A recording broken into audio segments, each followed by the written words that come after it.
Bismillahirrahmanirrahim. Assalamualaikum warahmatullahi wabarakatuh.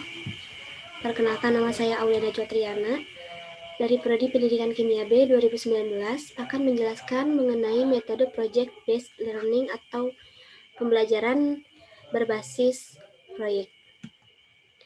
Yang pertama ada definisi. Menurut Goodman and Stivers tahun 2010 mendefinisikan bahwa Project Based Learning sebagai tindakan pendekatan pengajaran yang dibangun di atas kegiatan pembelajaran dan tugas nyata yang memberikan tantangan bagi peserta didik yang terkait dengan kehidupan sehari-hari untuk dipecahkan secara berkelompok. Pendekatan pembelajaran berbasis proyek atau PJBL menciptakan lingkungan belajar konstruktivis di mana peserta didik membangun pengetahuan mereka sendiri dan pendidik menjadi fasilitator. Nah, model Project Based Learning ini dikembangkan berdasarkan tingkat perkembangan berpikir siswa dengan berpusat pada aktivitas belajar siswa sehingga memungkinkan mereka untuk beraktivitas sesuai dengan keterampilan, kenyamanan, dan minat belajarnya. Model ini memberikan kesempatan pada siswa untuk menentukan sendiri proyek yang akan dikerjakannya, baik dalam hal merumuskan pertanyaan yang akan dijawab, memilih topik yang akan diteliti, maupun menentukan kegiatan penelitian yang akan dilakukan. Peran guru dalam pembelajaran adalah sebagai fasilitator, menyediakan bahan dan pengalaman bekerja, mendorong siswa berdiskusi dan memecahkan masalah, dan memastikan siswa tetap bersemangat selama mereka melaksanakan proyek. Selanjutnya ada karakteristik dari metode pembelajaran based learning ini. Menurut Global Schoolnet tahun 2000, yang pertama, peserta didik membuat keputusan tentang sebuah kerangka kerja. Peserta didik mendesain proses untuk menentukan solusi atas permasalahan atau tantangan yang diajukan. Adanya permasalahan atau tantangan yang diajukan kepada peserta didik secara kolaboratif mempertanggungjawabkan untuk mengakses dan mengelola. Peserta didik secara kolaboratif bertanggung jawab untuk mengakses dan mengelola informasi untuk memecahkan permasalahan. Selanjutnya, masih karakteristik dari Project Based Learning ini, peserta didik secara berkala melakukan refleksi atau aktivitas yang sudah dijalankan. Produk akhir aktivitas belajar akan dievaluasi secara kualitatif.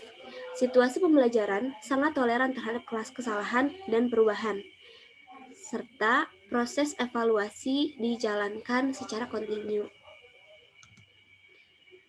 Keunggulan dari Project Based Learning ini menurut Abidin pada tahun 2013 yaitu bersifat terpadu dengan kurikulum yang tidak memerlukan tantangan apapun dalam pelaksanaannya.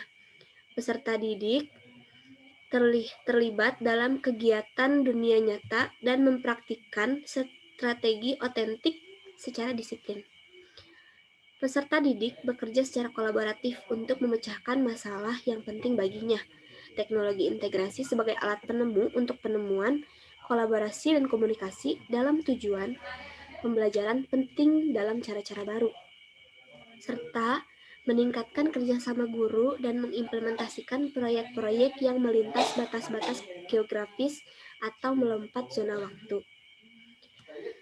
Selain kelebihan, ada juga kekurangan. Menurut Susanti pada tahun 2008, kekurangan dari Project Based Learning ini, yang pertama, keadaan kelas sedikit sulit dikondisikan dan menjadi tidak kondusif saat pelaksanaan proyek karena adanya kebebasan pada peserta didik untuk ribut dan diperlukan kecakapan guru dalam penugasan dan pengelolaan kelas yang baik. Peserta didik yang memiliki kelemahan dalam percobaan dan pengumpulan informasi akan mengalami kesulitan. Adanya kemungkinan peserta didik yang kurang aktif dalam bekerja kelompok, memerlukan banyak waktu dan biaya, serta memerlukan banyak media dan sumber belajar. Yang selanjutnya adalah strategi. Strategi ini sebetulnya lebih ke hasil yang akan dicapai ketika menggunakan proses pembelajaran berbasis proyek atau project based learning. Yang pertama ada komunikasi atau communication, yaitu memahami, mengelola, dan menciptakan komunikasi yang efektif dalam berbagai bentuk. Salah satu strategi yang diunggulkan atau yang sering dipakai oleh project based learning yaitu strategi diskusi dan eksperimen. Strategi ini juga berhubungan erat dengan pembelajaran abad 21 yang menekankan pada 4 poin ini, yaitu communication atau komunikasi, collaboration atau kolaborasi, critical thinking and problem solving atau berpikir kritis dan pemecahan masalah, serta creativity dan innovation atau kreatif dan inovasi. Yang pertama ada communication atau memahami, mengelola, dan menciptakan komunikasi yang efektif dalam berbagai bentuk. Yang kedua ada collaboration atau menunjukkan kemampuannya dalam kerjasama berkelompok dan kepemimpinan. Selanjutnya ada critical thinking dan problem solving, memberikan penalaran yang masuk akal dalam memahami dan membuat pilihan yang rumit, serta creativity and innovation atau memiliki kemampuan untuk mengembangkan, melaksanakan, dan menyampaikan gagasan baru. Maka dari itu, pada pelaksanaannya memang project based learning ini sangat erat kaitannya dengan pembelajaran abad 21 karena akan menghasilkan 4 poin penting dalam diri peserta didik. Selanjutnya ada peran guru dalam metode project based learning. Yang pertama ada merencanakan dan mendesain pembelajaran, membuat strategi pembelajaran, membayangkan interaksi yang akan terjadi antara guru dan peserta didik, mencari keunikan siswa, menilai peserta didik dengan cara transparan dan berbagai macam penilaian, membuat portofolio pekerjaan peserta didik. Selain peran guru, ada juga peran peserta didik dalam project based learning ini, yaitu menggunakan kemampuan bertanya dan berpikir, melakukan riset sederhana, mempelajari ide dan konsep baru, belajar mengatur waktu dengan baik, melakukan kegiatan sendiri atau berkelompok, mengaplikasikan hasil belajar lewat tindakan, dan melakukan interaksi sosial atau wawancara, survei, observasi, dan lain-lain. Selanjutnya ada tahapan dari project based learning ini. Tahapannya yang pertama membuka pelajaran dengan suatu pertanyaan menantang atau start with the big question. Nah, yang kedua ada merencanakan proyek atau design a plan for project. Yang selanjutnya ada menyusun jadwal aktivitas atau create a schedule, mengatasi jalannya proyek atau monitor the status and the progress of the project, penilaian terhadap produk yang dihasilkan atau assess the outcome, dan evaluasi atau evaluate the experience. Nah, saya akan menjelaskan tahapan-tahapannya sendiri. Yang pertama ada membuka pelajaran dengan suatu pertanyaan menantang atau start with the big question. Pembelajaran dimulai dengan pertanyaan esensial, yaitu pertanyaan yang dapat memberi penugasan siswa dalam melakukan suatu aktivitas. Pertanyaan disusun dengan mengambil topik yang sesuai dengan realitas dunia nyata dan dimulai dengan sebuah investigasi mendalam. Pertanyaan yang disusun hendaknya tidak mudah untuk dijawab dan dapat mengarahkan siswa untuk membuat proyek. Pertanyaan seperti itu umumnya bersifat terbuka atau divergent, provokatif, menantang, membutuhkan keterampilan berpikir tingkat tinggi atau high order thinking, dan terkait dengan kehidupan nyata. Sebagai guru, harus berusaha agar topik yang diangkat relevan untuk para peserta didiknya. Selanjutnya ada merencanakan proyek atau design a plan for the project. Perencanaan dilakukan secara kolaboratif antara guru dan peserta didik. Dengan demikian, peserta didik diharapkan akan merasa memiliki atas proyek tersebut.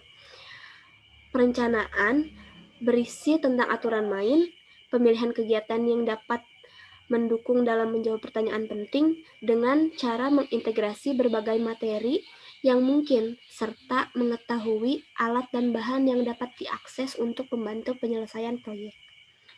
Selanjutnya ada menyusun jadwal atau create a schedule.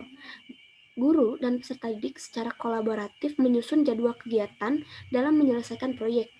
Aktivitas pada tahap ini antara lain membuat jadwal untuk menyelesaikan proyek, menentukan waktu akhir penyelesaian proyek, membawa siswa agar merencanakan cara yang baru, membimbing siswa ketika mereka membuat cara yang tidak berhubungan dengan proyek, dan meminta siswa untuk membuat penjelasan atau alasan tentang cara pemilihan waktu. Jadwal yang telah disepakati harus disetujui bersama agar guru dapat melakukan monitoring kemajuan belajar dan pengerjaan proyek di luar kelas. Selanjutnya ada mengawasi jalannya proyek atau monitor the status and the progress of the project. Guru bertanggung jawab untuk memantau kegiatan peserta didik selama menyelesaikan proyek. Pemantauan dilakukan dengan cara memfasilitasi peserta didik pada setiap proses. Dengan kata lain, guru berperan sebagai mentor bagi aktivitas peserta didik. Agar mempermudah proses pemantauan, dibuat sebuah rubrik yang dapat merekam keseluruhan kegiatan yang penting. Selanjutnya ada penilaian terhadap produk yang dihasilkan atau assess the outcome. Penilaian dilakukan untuk membantu guru dalam mengukur ketercapaian standar kompetensi, berperan dalam mengevaluasi kemajuan masing-masing siswa, memberi umpan balik tentang tingkat pemahaman yang telah dicapai oleh peserta didik, dan membantu guru dalam menyusun strategi pembelajaran berikutnya. Selanjutnya ada evaluasi atau evaluate the experience. Pada akhir proses pembelajaran, guru dan peserta didik melakukan refleksi terhadap kegiatan dan hasil proyek yang sudah dijalankan. Proses refleksi dilakukan baik secara individu maupun berkelompok. Pada tahap ini, peserta didik diminta untuk mengungkapkan perasaan dan pengalamannya selama menyelesaikan proyek. Guru dan peserta didik mengembangkan kinerja selama proses pembelajaran, sehingga pada akhirnya ditemukan suatu temuan baru atau new inquiry untuk menjawab permasalahan yang diajukan pada tahap pertama pembelajaran. Sekian presentasi yang dapat saya sampaikan. Mohon maaf apabila terdapat banyak kesalahan. Wabillahi taufiq wal hidayah. Wassalamualaikum warahmatullahi wabarakatuh.